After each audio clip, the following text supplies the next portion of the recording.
ઉમેદવારી કરી છે, શું કહેશો? મહાનગરપાલિકા નડિયાદ 2026નું પ્રથમ ઇલેક્શનમાં મેં અને અમારા બીજા અન્ય વોર્ડના ઉમેદવાર આઝાદભાઈ એસકે બારોટ, મારા વોર્ડના મહિલા ઉમેદવાર, અમે બધાએ આજે નડિયાદના વિકાસ માટે, નડિયાદને આગળ લાવવા માટે, દરેક વોર્ડને આગળ લાવવા માટે, ભ્રષ્ટાચારને નાથવા માટે, તૂટેલા રોડને સરખા કરવા માટે, કચરાના ઢગલા ચોખ્ખા કરવા માટે, સરકારની ગ્રાન્ટ 100% વપરાય તેના માટે, લોકોમાં ભય દૂર થાય તેના માટે, ધાક ધમકીઓ લોકોને ઓછી મળે તેના માટે, અમે રોજગારી માટે, અમે આરોગ્ય માટે, અમે શિક્ષણ માટે, નડિયાદના વિકાસ માટે અમે લોકોએ આજે મજબૂતાઈથી ઉમેદવારી કરી છે. મેં નડિયાદમાં 52 વોર્ડમાં 13 વોર્ડમાં 52 ઉમેદવાર ઊભા રાખ્યા છે. બસ મારું એટલું કહેવું છે, જે રીતે દેશનો વિકાસ થઈ રહ્યો છે તેવો મારા નડિયાદનો વિકાસ નથી થઈ રહ્યો. 100 રૂપિયાની ગ્રાન્ટ આવે છે, 30 રૂપિયાનું કામ થાય છે. નાના કુમનાથ રોડ તમે જોઈ શકો છો. બાંકડા જમીનની અંદર લેવલ અંદર દાટી દીધું છે. ચારે બાજુ ખાડા છે.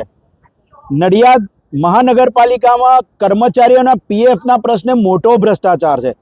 કોઈ અધિકારી કોઈ યોગ્ય સૂચના અને માર્ગદર્શન નહીં મળવાના કારણે પ્રેસ કરી શકતું નથી, યોગ્ય નિર્ણય કરી શકતું નથી. મોટા પાયે લોકોને લઘુત્તમ વેતન ચૂકવવામાં આવતું નથી. ફિલ્ટ્રેશન પ્લાન્ટનો પ્રશ્ન છે. વર્ષ 2007ની અંદર આ પ્લાન્ટનું ખાતમુહૂર્ત જ્યારે ત્યારે અત્યારે હાલના દેશના વડાપ્રધાનને જે તે સમયેના ગુજરાતના મુખ્યમંત્રીશ્રી અને ત્યારબાદ બીજા 2 મુખ્યમંત્રીશ્રીઓ દ્વારા કરવામાં આવ્યું હતું. ગ્રાન્ટ આવી કરોડો રૂપિયાની, પરંતુ ભ્રષ્ટાચાર શબ્દ નડિયાદના અધિકારીઓ અને નેતાઓને ગમતો નથી, એટલે ગોટાળો શબ્દ વાપરું છું. મોટા કરોડો રૂપિયાના ગોટાળાના કારણે આ ફિલ્ટ્રેશન પ્લાન્ટ નડિયાદના 40% 50% વિસ્તારોમાં પહોંચ્યું નથી. લાઇટો નડિયાદની અંદર 50% જગ્યા ઉપર બંધ બોલે છે. અધિકારીઓ પોતાની બુદ્ધિનો ઉપયોગ નથી કરતા, કારણ કે તેમને જેટલું સૂચના અને માર્ગદર્શન મળે ને તેટલું જ કામ કરે છે. જો એ પોતાની એસી કેબિન છોડીને બહાર આવે તો નડિયાદનો વિકાસ થઈ શકે છે. નડિયાદ અને આણંદ બંને એક સાથે મહાનગરપાલિકા બની આજે આણંદ વિકાસની તરફ હરણફાળ ભરી રહ્યું છે, જ્યારે મારું નડિયાદ ભ્રષ્ટાચાર તરફ આગળ વધી રહ્યું છે, ખાડા નગરીમાં આગળ વધી રહ્યું છે. સંતરામ મહારાજની ભૂમિ, સરદાર પટેલ સાહેબની જન્મભૂમિ, પણ આ લોકોએ એટલું પાછળ પાડી દીધું. માત્ર ને માત્ર હમણાં 2-3 દિવસ પહેલા અમૂલ ડેરીના એક મોટા નેતા બોલ્યા કે પૈસા બનાવ્યા છે. બહુ સાચું બોલ્યા, એમણે નથી બનાવ્યા, બધા નેતાઓએ બનાવ્યા છે.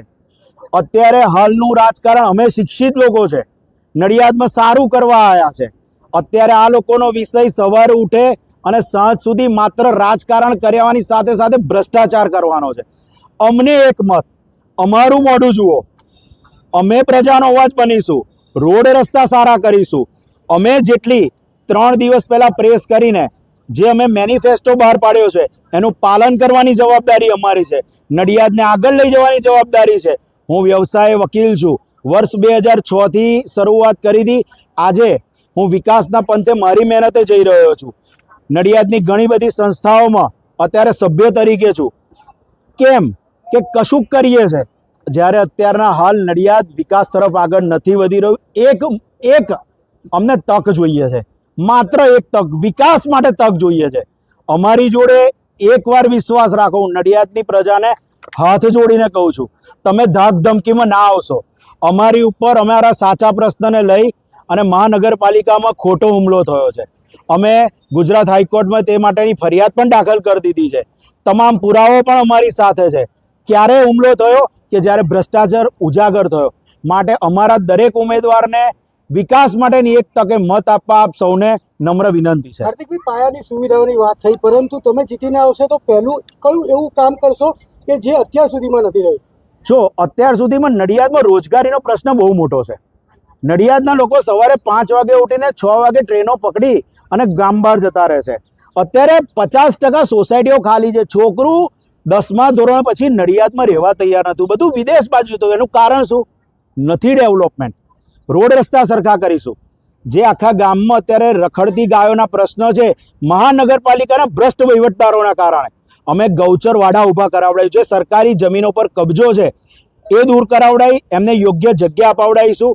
ગૌ પશુપાલકો જોડે ચર્ચા વિચારણા કરી તેમની સાથે રહી અને આ પ્રશ્ન ફરી ઉદ્ભવે નહીં તેના માટે અમે આગળ વધીશું. રોડ રસ્તાની સાથે સાથે સ્ટ્રીટ લાઇટના પ્રશ્નો છે, ગંદકીના પ્રશ્નો છે. તમે અત્યારે જોઈ રહ્યા છો નડિયાદના નેતાઓએ વિકાસના નામે દુકાનો તોડી નાખી. કેમ કે કાંસની અંદર પાણી નથી જતું. આખું ગામ જુએ છે કે એ કાંસ વરસાદી પાણીનો છે, એ કાંસમાં ગટરના પાણી છે. એ કોના પાપે? તમે 30 વર્ષથી શાસન કરો છો, 30 વર્ષથી, તો ગટરનું પાણી આવ્યું ક્યાંથી? માત્ર શાસનમાં તમે ભ્રષ્ટાચાર કર્યો, તમે વિકાસ તમારો કર્યો છે, મારા ગામનો વિકાસ નથી કર્યો. સરદાર પટેલ સાહેબને ત્યાં અત્યારે જે ભીત ચિત્ર કરવામાં આવ્યા, આ 30 વર્ષમાં કેમ ના કરવામાં આવ્યા? 30 વર્ષ બાદ જ તમને અત્યારે આ કેમ કાંસ યાદ આવ્યો? બોમ્બે, બરોડા, અમદાવાદમાં પણ કાંસ છે, પણ એ વરસાદી પાણીના કાંસ છે, જ્યારે અહીં ગટરોના કાંસ છે. કરોડો રૂપિયા અત્યાર સુધીમાં નડિયાદ શહેર કોંગ્રેસ દ્વારા 85 આવેદનો આપવામાં આવ્યા છે. એમાંથી 83 આવેદનોના કામ થયા છે. જે કોઈ નેતા, ભાજપનું જે કોઈ નેતા, હું પક્ષપાત નથી કરતો, અત્યારે ભાજપના 85% નેતાનો સાથ સહકાર છે, એપ્રિશિએટ કરે છે કે ભાઈ તારાથી કામ થઈ રહ્યા છે. અધિકારીઓનો પણ હું આભાર માનું છું. પરંતુ 85 આવેદનોમાંથી 83 આવેદનો કામ મારા થયા છે. મુખ્યમંત્રી શ્રીની ઓફિસથી પણ લેટરો આવ્યા છે, કામ થયા. જેને કોઈ પણ ડાઉટ ઊભો થતો હોય ભાજપવાળાને, તેનો બતાવવા તૈયાર છું, ઉજાગર કરવા તૈયાર છું. કોવિડના કાળમાં નડિયાદના નેતાએ નડિયાદ છોડી દીધું હતું. હું પ્રજાની વચ્ચે છું, અનાજની કીટો આપી છે, હોસ્પિટલોમાં રહ્યા છે, બધા ફોટા પુરાવા છે, પરંતુ અમે કોઈની મજબૂરીનો લાભ નથી લીધો. આ બધા જ પુરાવાઓ છે. જ્યારે જેને જોઈતા હોય ત્યારે બતાવો. હું પ્રજાનો દીકરો છું, હું એક બ્રાહ્મણનો દીકરો છું, કશુંક સારું કરવા આવ્યો છું, કશુંક સારું કરીને જઈશ. એક તક આપજો, એકવાર વિશ્વાસ રાખજો. જો કામ ના થાય ને તો ફરી ક્યારેય તમે અમને ના અપનાવજો. એક મત આપજો, અમારા દરેક ઉમેદવારને જીતાડજો. જય મહારાજ.